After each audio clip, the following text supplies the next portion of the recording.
My hands were still shaking, and the skin on my knuckles were still white from clutching the steering wheel. The constant wail of sirens was reduced to a dull ringing in my ears. Maybe the sirens were already stopped. I couldn't tell. The curb that I was sitting on was cold, just like the air. It must have been later than 6 in the morning by now, but could I have really been sitting here longer than an hour? The sun shined through the trees, their branches slicing the yellow light like razors.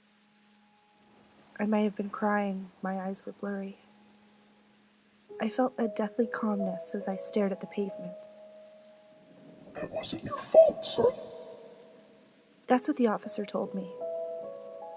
But as I watched two grim-faced paramedics lift a body bag that was too small to be full into the ambulance, how could I believe it? The shadows of the trees receded, creeping closer to the trunks that cast them as if scared by the sunlight. The officer had his hand on my shoulder. I had no idea how long he'd been there, but I flinched as soon as I noticed. I felt the acidic taste of bile rising in my throat, but my stomach was already emptied on the road. I held my hands out, expecting to be cuffed, but apparently I committed no crime. It was an accident. A real tragedy. He told me that too. I knew better. I knew I shouldn't have been driving so late, trying to get home from a party. Maybe if I'd just stayed there, this wouldn't have happened. I fantasized about all the possible outcomes of what had happened tonight. But I know that it was just inevitable. I can still see her wide eyes, glassy from my headlights.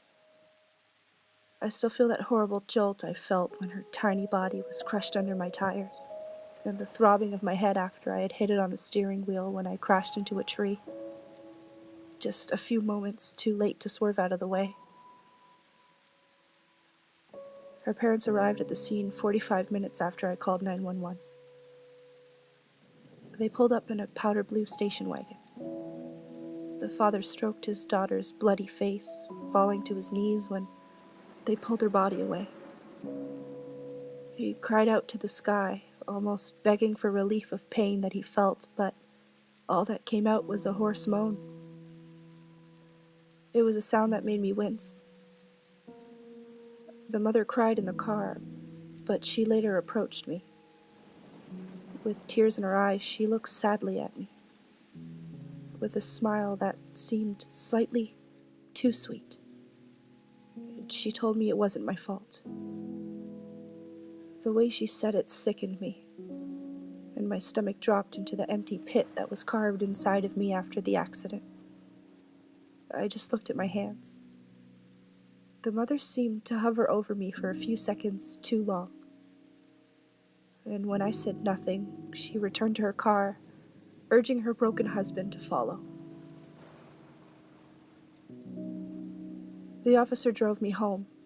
He waited outside my house for 10 minutes after I went inside, like he expected me to off myself, and he was just waiting to clean up the mess. Maybe killing myself would have been easier.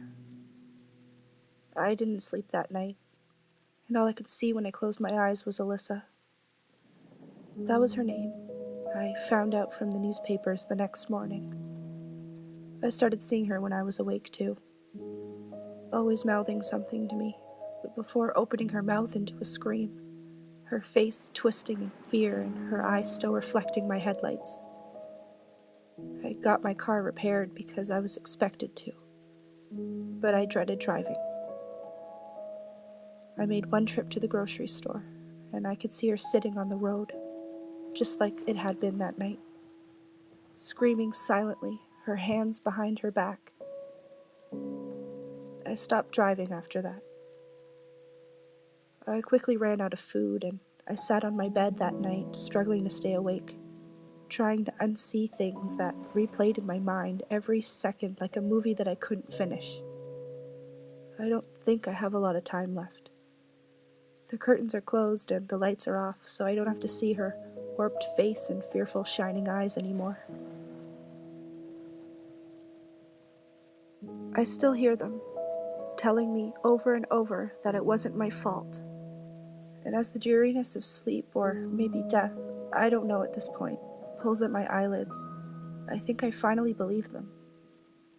It wasn't my fault. I know what I saw. I remember everything now. I remember Alyssa sitting on the highway, her hands tied behind her back with a skipping rope. I remember crashing into that tree, and the darkness dripping down my field of vision as unconsciousness washed over me. I remember seeing something before I was completely passed out.